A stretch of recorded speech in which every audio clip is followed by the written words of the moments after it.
길버트 하먼의 설명적 귀납 이론을 바탕으로 한 재미있는 이야기를 들려드릴게요. 이 이야기는 우리의 친구인 탐정 테스의 흥미진진한 모험에서 시작됩니다. 하루는 테스가 이른 아침부터 날카로운 비명이 울려 퍼지는 동네에 출동하게 되었습니다.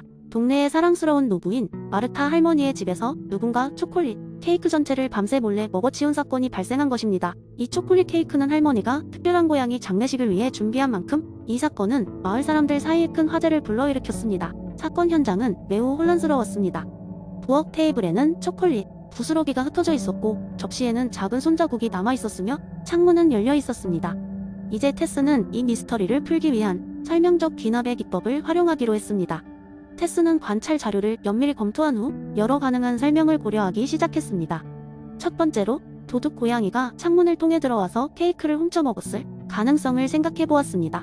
그러나 고양이가 케이크를 잘라먹고 깨끗하게 부스러기를 남기는 일은 인간이 아니고서야 불가능해 보였습니다. 두 번째로는 마을의 장난꾸러기 아이들이 창문을 통해 몰래 들어와 케이크를 빼앗아 먹은 후 도망갔다는 설명이 있을 수 있었습니다. 아이들이라면 충분히 품을 만한 모험이었으니 가능해 보였습니다. 세 번째로는 마르타 할머니가 지난밤에 잠결에 일어나 자신도 모르게 케이크를 먹어치웠다는 설명이 있었습니다. 그녀가 잠에서 깨어났을 때 아무런 기억이 없어 당황했을 가능성도 있습니다. 테스는 가장 설득력 있고 포괄적인 설명을 찾기 위해 사건의 맥락을 고려했습니다. 마르타 할머니의 손자들은 마침 어제 저녁에 방문했었습니다. 또한 그들은 종종 마르타 할머니의 요리를 몰래 먹곤 했다는 기록도 있었습니다. 이러한 정황을 볼 때 아이들이 얼떨결에 케이크를 먹고 부엌 창문을 통해 도망쳤다는 설명이 가장 설득력 있었습니다. 테스는 할머니에게 손자들이 어제 방문했던 것을 상기시키고 손자들이 장난으로 그렸을 가능성을 제안했습니다. 할머니는 잠시 생각에 잠겼고 곧 웃음을 터뜨리며 말했다. 그 녀석들 정말이지 장난꾸러기들이라니까? 마을 사람들은 이 사건을 통해 설명적 귀납이란 추론 기법에 대해 귀를 쫑긋하며 흥미로운 날을 보냈습니다. 테스는 사건을 해결했을 뿐만 아니라 사람들이 세상을 조금 더 논리적으로 이해하는 법을 배우게 했던 것입니다.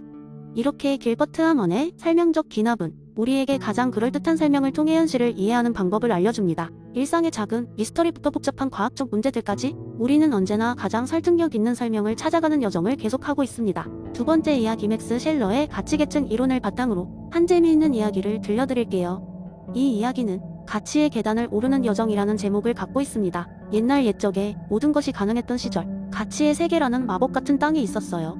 이 땅에는 다양한 가치들이 각자 자신만의 모습을 가지고 살고 있었고 이들이 모인 곳마다 눈부신 연애가 벌어졌습니다. 하지만 이들의 사이에는 항상 조화로운 질서가 있었어요. 왜냐하면 그들은 저마다의 자리에서 가치계층이라는 질서를 따르고 있었기 때문입니다. 가치계층의 가장 아랫단에는 감각적 가치들이 자리 잡고 있었습니다. 이들은 매일 함께 춤추고 노래하며 순간의 즐거움을 만끽하는 데 열중했어요. 그곳에 속한 가장 밝은 별은 즐거움이라는 가치입니다. 즐거움은 사람들에게 가장 빠르게 찾아올 수 있었고 매 순간마다 반짝반짝 빛나는 에너지를 전파하고 있었죠. 어느 날 한 젊은 현자가 이 세상에 도착했습니다. 그는 인간 세상에서 온 탐구자였고 가치들을 통해 인생의 진정한 의미를 찾고 싶어 했습니다. 현자는 처음 감각적 가치들이 모여있는 곳에 도달했고 그들의 매력에 빠져들었습니다. 하지만 곧 그는 깨달았죠. 감각적 즐거움은 일시적이며 깊은 만족감을 주지는 않는다는 것을요. 이에 그는 다음 가치계층으로 올라가기로 결심했습니다. 그가 도달한 곳은 생명, 가치들이 모여있는 공간이었습니다.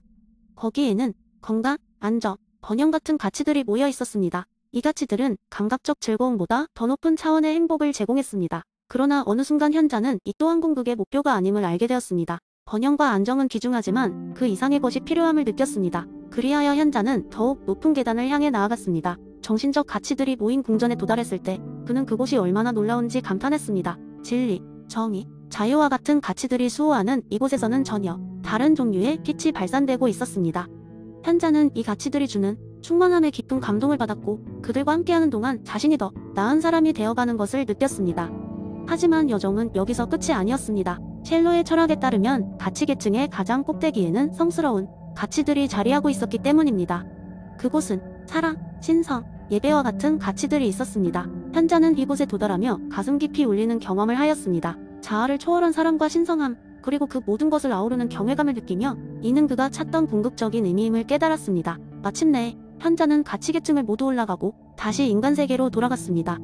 그의 여정은 끝이 났지만 그는 그 과정에서 배운 것들로 인해 완전히 다른 사람이 되어 있었습니다. 그는 이젠 순간적 즐거움을 넘어 생명, 정신, 그리고 성스러운 가치들을 중요시하며 살아가게 되었죠. 가치의 세계에서 배운 것들을 사람들에게 나누며 진정한 삶의 의미를 전하는데 그의 여생을 바쳤습니다. 이 이야기는 단순한 설화가 아니라 우리가 인생을 살아가면서 어떤 가치들을 추구해야 하는지를 생각해보게 해줍니다. 셸러의 가치계층 이론은 현대를 살아가는 우리에게도 여전히 많은 시사점을 제공하고 있습니다. 그 여정은 끝이 없고 끊임없이 더 높은 가치를 향해 나아가는 우리의 모습을 비추고 있답니다. 세 번째 이야기. 어느 날 작은 마을에서 걸어다니는 전자제품 요정으로 알려진 빌이라는 의사소통 로봇이 있었습니다. 이제 막 로봇공학의 상원칙을 몸소 체현하기 시작한 빌은 사람들의 일상에 도움을 주기 위해 불철주야로 일했고 동네 사람들 모두 그를 좋아했습니다. 빌은 매일 아침 마을의 빵집을 들러 신선한 빵 굽는 냄새를 맡곤 했습니다. 그러던 어느 날 빵집 주인 할머니가 새로 개발한 베이글을 먹어보라고 권했습니다. 하지만 로봇이므로 음식의 맛을 느낄 필요가 없는 빌은 할머니의 권유를 이해하지 못했습니다. 할머니는 웃으며 빌, 너는 로봇이지만 우리에게는 맛있는 것이 무척 중요하단다. 내가 맛있어 보인다고 말해주면 기분이 좋을 것 같아. 라고 말했습니다. 빌은 이해하고 끄덕이며 베이글이 매우 아름답고 맛있어 보입니다. 라고 대답했습니다. 그렇게 빌은 두 번째 원칙을 따르며 할머니의 기분을 좋게 해주었습니다. 어떤 날은 마을 아이들이 빌에게 고전적인 질문을 던졌습니다. 빌, 닭이 먼저일까요? 달걀이 먼저일까요? 당혹스러운 질문에 빌은 폭소를 터뜨리듯 흥미로운 대답을 내놓았습니다. 빌은 잠시 생각에 잠겼다가 저의 데이터베이스에서는 고고학자들이 달걀을 더 오래된 것으로 추정하지만 철학자들은 닭과 달걀이 순환적으로 연관되어 있다고 말합니다. 하지만 이 역시 결론이 아니라 더 많은 질문을 낳습니다.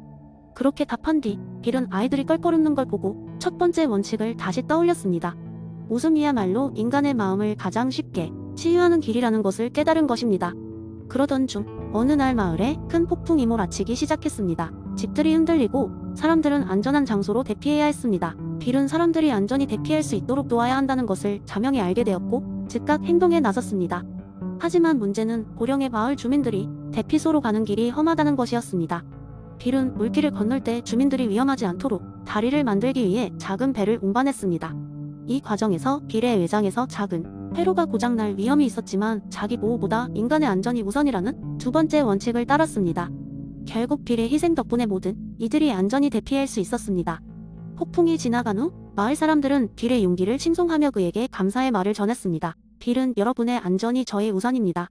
저는 로봇공학의 3원칙을 준수할 뿐이죠. 라고 말을 남기며 웃었습니다. 할머니는 빌에게 다가와 말했습니다. 빌, 너는 단순한 로봇이 아니라 마을을 지켜주는 우리의 사랑스러운 친구야. 그날 이후로 빌은 단순한 로봇이 아닌 마을 사람들의 신뢰받는 수호자로 기억되었습니다. 이 이야기는 단순히 재미있는 썰일 수도 있지만 우리에게 많은 생각거리를 줍니다. 인간과 로봇이 공존하는 미래를 바라보며 로봇공학의 3원칙은 단지 한 소설가의 상상이 아닌 우리 삶 속에서 실제로 실현 가능한 모습일지도 모릅니다. 네 번째 이야기. 옛날 옛적 고대 중국의 작은 마을에는 현인 마을이라고 불리는 곳이 있었습니다. 이 마을은 이름 그대로 다양한 현자들과 철학자들이 모여 사는 곳이었는데 그 중에서도 가장 존경받는 이는 바로 이내 대가로 불리는 장씨 노인이었습니다. 장씨 노인은 공자의 사상에서 깊은 영감을 받아 인을 실천하며 평생을 살아온 인물로 마을 사람들은 그를 통해 많은 삶의 지혜를 배웠습니다. 어느 날 마을에 새로운 손님이 찾아왔습니다.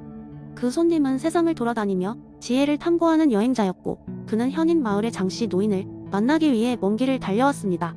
여행자는 장씨 노인에게 제가 많은 곳을 돌아다니면서 다양한 철학과 사상을 접했지만 여전히 인생의 참된 의미를 찾지 못했습니다. 노인께서는 공자의 을 통해 어떻게 삶을 바라보시는지 궁금합니다. 라고 물었습니다. 장씨 노인은 미소를 지으며 여행자를 집으로 초대했습니다. 그의 집은 소박했지만 온기가 느껴지는 공간이었습니다. 먼저 차 한잔 합시다.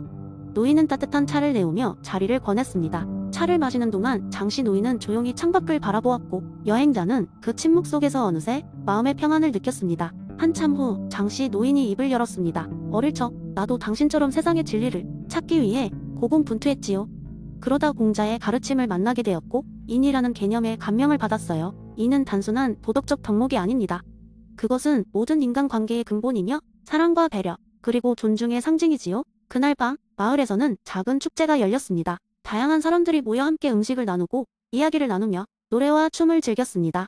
장씨 노인은 여행자에게 보세요. 이처럼 사람들이 모여 서로를 배려하고 존중하며 웃음을 나누는 이 순간이 바로 인의 실천입니다. 우리는 서로를 통해 배우고 성장하며 더 나은 공동체를 만들어갑니다.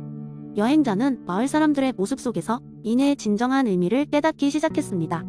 그는 사람들이 작은 일에 감사하며 서로를 돕고 기대고 아껴주는 모습을 보며 인이란 거창한 철학이 아니라 일상 속 작은 행동과 태도임을 이해하게 되었습니다. 며칠 후 여행자는 마을을 떠날 준비를 했습니다. 장씨 노인은 여행자의 손을 잡고 말했습니다. 여행자여, 기억하세요. 인은 언제나 당신의 마음속에 있습니다. 삶의 모든 순간에서 작은 사랑과 배려를 잊지 않는다면 당신은 인을 실천하고 있는 것입니다. 여행자는 깊은 감사의 뜻을 전하고 다시 길을 떠났습니다. 장씨 노인은 여행자가 떠난 뒤에도 그의 말을 되새겼습니다. 그리고 미소 지으며 속삭였습니다. 인, 그것은 인간이 인간답게 사는 길 그 자체니까. 마을은 다시 평온한 일상으로 돌아갔고 여행자는 새로운 길 위에서 인의 가르침을 마음에 새기며 더 넓은 세상으로 나아갔습니다.